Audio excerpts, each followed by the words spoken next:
À noter quand même que les grévistes ont décidé de faire une petite sortie en mer avec le N500, le fameux aéroglisseur tant décrié, pour prouver qu'il fonctionne normalement. Et cela, ça n'était pas arrivé depuis le mois de juillet. 10h30 ce matin, à l'overport de Boulogne, le N500 Jean Bertin vole vers la pleine mer et met le cap sur Calais.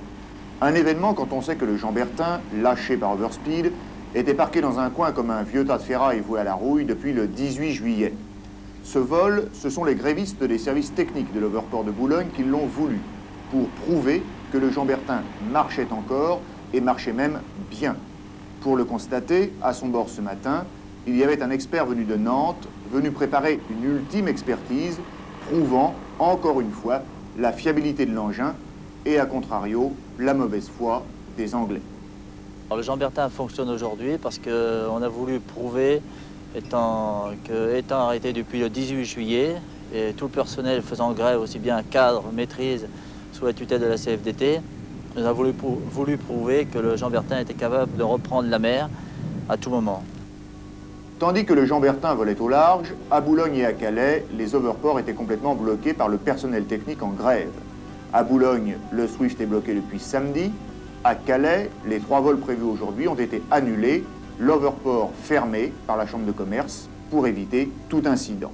On a bloqué le Swift ainsi que l'overport de Calais pour plusieurs raisons. D'abord pour l'abandon du Jean Bertin, pour défendre notre pouvoir d'achat et pour plusieurs choses. La grève normalement devrait se poursuivre jusqu'à l'ouverture des négociations avec les délégués CFDT. Et vous avez des contacts avec M. Cumberland? Aucun pour l'instant.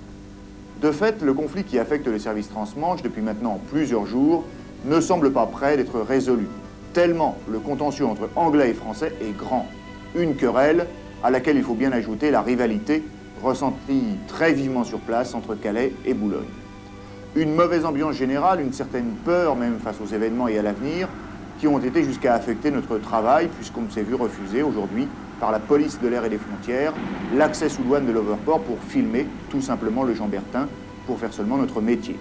Les images que vous avez vues ayant été prises de plus loin.